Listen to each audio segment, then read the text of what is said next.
날씨가 점점 더워지고 있습니다. 마스크 끼기도 힘든 계절이 다가왔는데요. 이 자리에 예배에 나온 여러분을 환영하고 또 축복합니다. 하나님께서 크신 은혜 주시고 계속해서 코로나의 위험으로부터 지켜주시길 간절히 기도합니다. 지난주 저희 초등부에서는요, 잠언에 나오는 유일한 기도인 아굴의 기도에 대해서 배웠습니다. 아굴은 자기가 죽기 전에 하나님께 두 가지를 구했습니다. 첫째는 헛된 것 그리고 거짓말을 내게서 멀리 하게 해주세요 라는 것과 가난하게도 마시고 부하게도 마시고 일용할 양식을 주세요 라고 기도한 게 아굴의 기도였습니다. 그래서 저희들이 그 말씀을 배우고 아이들에게 두 가지 미션을 주었습니다. 우리 친구들이 아굴처럼 한번 기도를 써보자. 친구들은 어떤 기도를 원하니? 라고 해서 기도를 쓰고 그것을 주님께 올려드리는 시간을 가졌는데요. 많은 친구들이 코로나를 없애게 해주세요. 코로나를 떠나게 해주세요. 뛰어놀고 싶어요. 이런 기도를 많이 드렸습니다.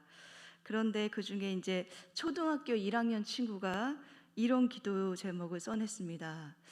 코로나를 떠나게 해주세요. 그리고 우리 가족이 시험에 빠지지 않게 해주세요. 라는 기도 제목이었습니다. 저는 그 기도 제목을 읽고요. 다시 한번 천천히 읽어보았습니다. 코로나를 떠나게 해주세요. 우리 가족이 시험에 빠지지 않게 해주세요. 아마 초등학교 1학년 이 친구는 부모님이 그런 기도를 드렸기 때문에 들었기 때문에 그걸 썼겠죠. 근데 한편으로는 가정에 무슨 어려움이 있나? 라고 생각하면서 그 친구의 기도 제목을 더 간절하게 기도하는 시간이었던 것 같습니다. 초등학교 1학년 친구가 시험에 빠지지 않게 해달라는 간절한 기도 제목처럼 오늘 본문 말씀에도요, 주의 동생 야고보는 시험에 빠질 위기가 있는 믿음의 동역자들에게 시험에 빠지지 않고 시험을 참는 것을 권면하고 있습니다. 첫째, 시험을 참는 자가 받을 복에 대한 약속입니다. 본문 12절의 말씀인데요. 함께 읽어보시겠습니다. 시작. 시험을 참는 자는 복이 있나니 이는 시련을 견디어낸 자가 주께서 자기를 사랑하는 자들에게 약속하신 생명의 면류관을 얻을 것이기 때문이라. 12절에 나오는 헬라어 단어는요, 페이라조입니다. 이 의미는 유혹, 시험이란 뜻입니다. 또한 이어서 나오는 동사가 있는데요, 참는다는 동사입니다. 근데 참는다는 동사는 견뎌낸다라는 의미도 있지만 저항하다라는 의미가 함께 들어 있습니다. 그래서 본문에는 저항하다라는 의미로 번역할 수 있습니다.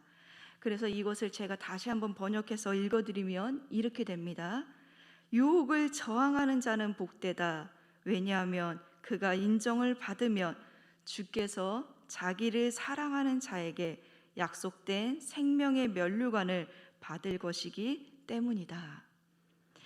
본문 말씀은요, 유혹을 저항하는 자와 하나님을 사랑하는 자를 일치시키고 있습니다. 즉, 하나님께 대한 진정한 사랑은 유혹에 저항하여 이기는 것으로 증명되어야 한다는 의미입니다. 야고보서가 편지를 그 당시 흩어진 12지파 사람들에게 편지를 보낼 때는요, 로마의 핍박으로 그들은 흩어진 상황이었습니다. 당시 초대교회는 로마의 극심한 박해가 있었습니다. 또한 거짓 교사들의 유혹과 당시 유대인들의 박해로 인해서 이들은요, 초대교회 사람들은 2중, 3중으로 많은 어려움과 힘든 상황에 있었습니다. 그러기에 그들에게는 배교에 대한 유혹이 있었고요, 자기 욕심에 끌린 유혹들이 있었습니다. 예수님을 하나님으로 모시고 예수님을 나의 주인으로 모시고 살아가는 그리스도인들에게 로마는 로마의 네로가 황제 신이고 그가 주라고 계속해서 유대인뿐만 아니라 믿는 그리스도인들을 박해하고 있는 상황이었습니다. 그러니 이러한 유혹의 상황에서 저항하기란 쉽지 않은 상황이었습니다. 그래서 초대교회 당시 많은 사람들이 로마의 박해에 견디지 못하고요, 유대인들의 심한 박해 유혹으로부터 하나님을 끝까지 사랑하기보다 세상의 유혹에 넘어가는 사람들이 생겨나기 시작했다는 것입니다. 그러나 반대로 이러한 유혹 속에도 그 유혹을 저항하는 사람들이 있었습니다. 그들은 로마의 핍박과 박해로 인해 기꺼이 사자밥이 된 사람도 있었고요, 누군가는 거리에 가로등이 되어 하용으로 처형을 당하는 사람들도 있었습니다. 이들은 세상과 타협하고 세상에 안주하기보다 하나님을 사랑하고 기꺼이 유혹을 저항한 자들이었습니다. 그래서 이렇게 하나님을 사랑하는 것을 증명한 이들에게 하나님께서는 승리자에게만 주는 화관인 생명의 면류관을 주신다고 약속하고 있는 것입니다. 사랑하는 성도 여러분, 성경은 말합니다. 현재의 고난은 장차 우리에게 나타날 영광과 비교할 수 없습니다. 유혹을 저항하는 우리들에게는 반드시 생명의 면류관이 준비되어 있습니다. 이어서 본문은요, 욕심으로 오는 시험에 대해 말해주고 있습니다. 둘째, 욕심에 이끌린 시험의 근원입니다.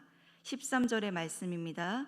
사람이 시험을 받을 때에 내가 하나님께 시험을 받는다 하지 말지니 하나님은 악에게 시험을 받지도 않으시고 친히 아무도 시험하지 아니하시느니라. 13절에 나오는 시험은요, 헬라어로 페이라스 모드입니다. 그러니까 12절에 나오는 시험과 13절에 나오는 시험의 단어의 뜻은 다른 단어입니다. 페이라스 모드라는 유혹, 시험이라는 단어는요, 이중적인 의미가 있습니다. 첫째 의미는요, 하나님께서 그 백성들을 연단하기 위한 시련입니다. 그 대표적인 예가 아브라함이죠. 아브라함은 이삭을 모리아 산에서 드리라는 시험을 받습니다. 그러나 이 시련에는 하나님께서 주신 것이기 때문에요, 하나님께서 적극적으로 개입하셨습니다. 그래서 아브라함은 아들을 죽이지 않고 그 시험을 잘 통과했습니다. 그러나 반대로 인간의 욕심에 비롯된 유혹, 시험이 있습니다. 여기에는 하나님께서 전혀 책임이 없으십니다. 이러한 시험은 하나님께 책임을 돌려서는 안 됩니다. 그 이유는 바로 13절에 하나님의 속성 때문입니다. 본문 13절의 하나님의 속성은 악에게 시험을 받으실 수 없는 분이십니다. 또한 하나님께서는 유혹을 받으실 수 없는 분이십니다. 그래서 하나님의 속성은 아무도 죄에 빠지도록 시험하는 분이 아니시라는 거죠. 그래서 본문은 시험과 하나님과의 관계에서 시험의 근원은 바로 인간의 욕심에 있다고 말하는 것입니다. 본문 14절의 말씀입니다. 오직 각 사람이 시험을 받는 것은 자기의 욕심에 끌려 미혹됨이니. 본문은요, 유혹을 받는 것, 시험을 받는 것이 자기의 욕심으로 말미암는다고 말하고 있습니다. 그러나 인간적인 욕심이 없으신 하나님은 유혹을 받지 않으십니다.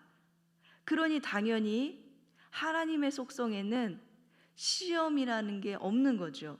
또 인간도 시험하지 않습니다. 그러니까 우리가 시험을 받는 원인은 인간 개인의 욕심인 것입니다. 근데 여기서 끌려가다 이 단어는요, 마치 낚시할 때요, 미끼가 이렇게 낚시를 하려면 미끼를 던져서 물고기를 이렇게 걸려 이렇게 올리는 것처럼 이 시험이라는 게 미끼가 걸리도록 유혹하는 것을 말합니다. 또 사냥에서 사냥감으로 하여금 덫에 걸려서 미끼로 유혹하는 것처럼 욕심은요, 사람으로 하여금 유혹에 빠지도록 이끈다라는 의미입니다. 그런데 이 욕심은요, 가만히 있지 않습니다. 15절에 보면 욕심이 임신한 여인처럼 그 안에 품고 있는 것이 있는데 그것은 죄입니다. 이 죄는 마치 임신한 여인이 10달 뒤에 아기가 출산되듯이 욕심은 죄를 출산하게 됩니다. 그리고 그 죄는요, 또 가만히 있지 않습니다. 그 죄가 자라고 장성하여서 사망을 낳는다고 기록하고 있습니다. 영국의 그 옥스포드와 캠브리지 대학에서 교수이며 작가이셨던 C.S. 루이스는요, 자기 책에서 사자와 마녀와 옷장이라는 책에 이런 이야기를 썼습니다. 악한 마녀가 아주 똑똑한 에드먼드를 죽이려고 유혹하는 도구가 있다고 합니다. 그것은 바로 터키 사탕입니다. 이것은 세상에서 가장 달콤하고 향기로운 사탕인데 한번 먹어본 사람은 그 달콤함에 빠져 그것을 먹지 않을 수 없다고 합니다. 그러나 그 사탕 속에는 사람이 느끼지 못할 만큼 아주 작은 양의 치명적인 독약이 들어있다고 합니다. 터키 사탕은 달콤하고 맛있지만요, 그 달콤한 맛으로 사람을 서서히 죽음의 골짜기로 몰아가는 무서운 독약인 것이죠. 하지만 사람들은 사탕이 주는 달콤함이 서서히 죽게 만드는 죽음의 어두운 그림자를 이기도록 만들었습니다. C.S. 루이스는요, 여기에서 이러한 표현을 쓰면서 본인 책에 뭐라고 기록하냐면 죄의 유혹과 죄의 속성도 이와 같다라고 기록하고 있습니다. 사탄의 유혹은 터키 사탕처럼 성이 주는 쾌락과 돈이 주는 힘과 세상이 주는 권력으로 그 맛을 본 사람은 그것을 계속 따라가게 돼 있다라는 것입니다. 죄는 항상 이처럼 우리에게 그 맛을 보게 하고 그리고 계속 그것에 이끌리도록 우리의 인간의 욕심을 자극하고 있습니다. 그러나 그 종착점은 바로 사망이죠. C.S. 루이스는 믿는 그리스도인들에게 이 책을 쓰면서 변증하고 있는 것입니다. 어떻게 해요? 너희도 조심해라. 이렇게 미혹될 수 있다. 너희 욕심들이, 너희가 십자가에서 처리되지 않는 그 옛 자아가 욕심과 세상과 결탁되면 우리를 그렇게 죽음으로, 사망으로 끌고 갈 수 있다라는 걸 말하고 있는 거죠. 그런데 오늘 본문 말씀에도 동일하게 이 말씀을 하고 있습니다. 15절에 욕심이 잉태한 즉 죄를 낳고 죄가 장성한 즉 사망을 낳느니라. 그렇기 때문에 본문은요, 권면합니다. 16절의 말씀입니다. 우리 같이 한번 읽어볼까요? 시작. 내 사랑하는 형제들아 속지 말라. 야고보 저자가 이러한 권면을 하는 이유는요, 당시 야고보의 편지를 받고 있는 사람들은 세상과 하나님을 사랑함에 있어서 갈등하고 있었습니다. 또한 세상과 하나님을 사랑하는 것에서 마음이 나누어져 있었습니다. 왜 안 그러겠습니까? 삶이 어렵습니다. 그리고 로마는 박해하고 있습니다. 믿는다는 게 만만치 않습니다. 이러한 상황에서 이들은 충분히 유혹과 시험을 받을 수 있는 상황이죠. 그리고 그 유혹과 시험을 받은 뿐만 아니라 이것으로 인해서 하나님을 떠나가고 있는 사람이 생겨나기 시작했다는 것입니다. 그래서 야고보는 이 편지를 쓰면서 여러분, 지금 당하는 시험이 마치 하나님께서 주시는 시험으로 오해해서는 안 됩니다 라고 기록하고 있는 것입니다. 하나님은 우리가 죄를 짓도록 시험하고 유혹하는 분이 아니십니다. 또한 하나님은 누군가를 죄와 사망으로 이끌도록 시험하는 분도 아니십니다. 그러기에 여러분 속지 마십시오. 세번역은 이렇게 기록하고 있습니다. 나의 사랑하는 형제 자매 여러분, 속지 마십시오. 왜냐하면 온갖 좋은 은사는 아버지 하나님께로 오기 때문입니다. 본문 17절의 말씀입니다. 온갖 좋은 은사와 온전한 선물이 다 위로부터 빛들의 아버지께로부터 내려오나니 그는 변함도 없으시고 회전하는 그림자도 없으시니라. 아멘. 본문은요, 우리가 속지 말아야 될 것을 권면하는데 그것은 하나님이 어떤 분이신지 알면 속지 않게 된다는 것입니다. 하나님은 온갖 좋은 은사와 온전한 선물을 주시는 빛들의 아버지십니다. 그런데 세상의 유혹은요, 자꾸 세상이 그것을 줄 수 있다고 말하는 것입니다. 그러니까 자꾸 마음이 나누어지는 것이죠. 그래서 17절은요, 일부러 온전한 선물이라고 썼습니다. 너희가 지금 마음이 나눠져 있는데 나눠지면 안 된다. 하나님은 온전하신 분이다. 하나님이 온전한 걸 줄 수 있다. 그러니 너희도 온전해라 라는 뜻이 있는 거죠. 세상의 유혹과 하나님의 사랑으로 나눠진 그들의 마음에 야고보 기자는요, 다시 한번 온전한 하나님을 바라볼 것을 요청하고 있는 것입니다. 하나님은요, 변함이 없으십니다. 회전하는 그림자도 없으십니다. 이거는 하나님의 불변하는 속성입니다. 하나님이 불변하시다는 것은 하나님이 신실하시다라는 뜻입니다. 빛들의 아버지이신 하나님은요, 그 자신 스스로 변하지 않으실 뿐더러 외부의 어떤 상황에 의해서도 변화를 받지 않으시는 분이십니다. 그러기에 하나님께서는 유혹을 보내시는가? 결코 그렇지 않습니다. 하나님은 유혹을 보내시는 분이 아니십니다. 하나님이 유혹을 보내지 않는 이유는요, 또 있습니다. 18절의 말씀입니다. 우리 함께 읽어보시겠습니다. 시작.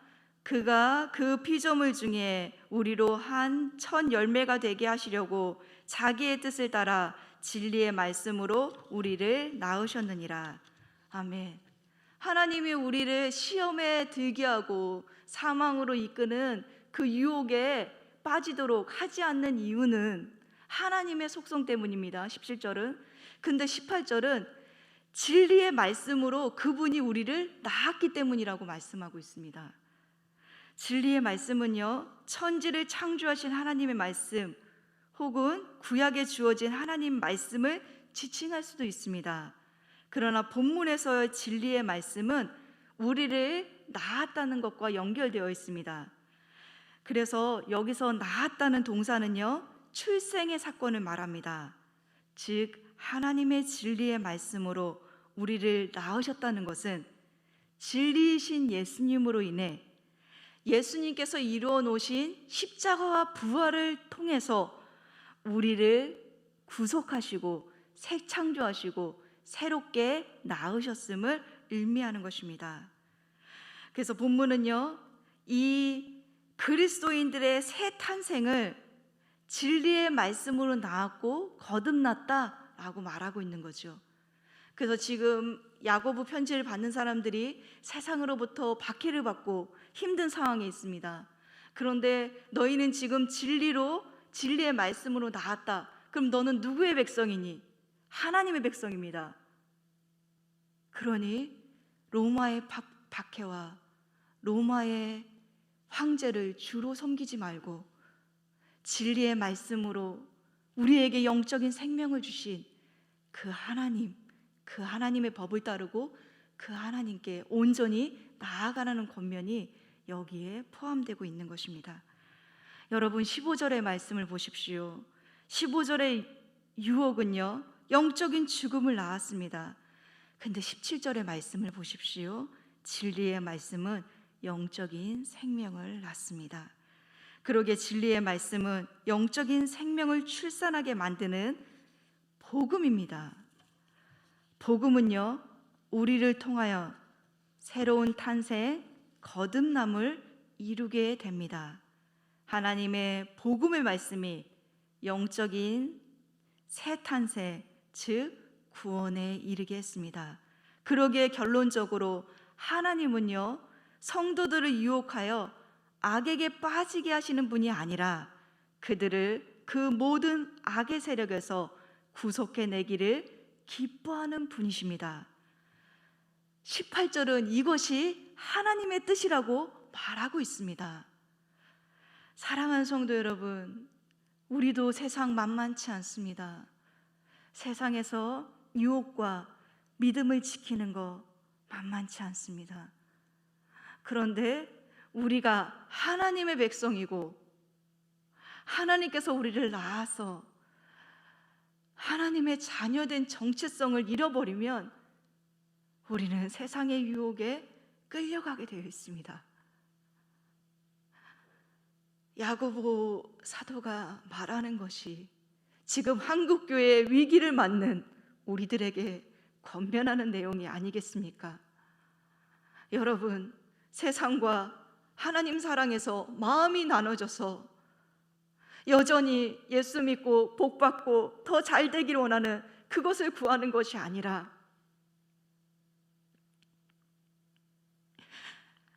하나님 백성답게 온전하게 하나님 한 분만 섬기고 이 땅에 하나님을 모르는 사람들에게 너희들이 희생하고 사랑해서 이 어려운 세상에 하나님의 사랑을 보여줘야 되지 않겠냐 라고 권면하는 말씀입니다.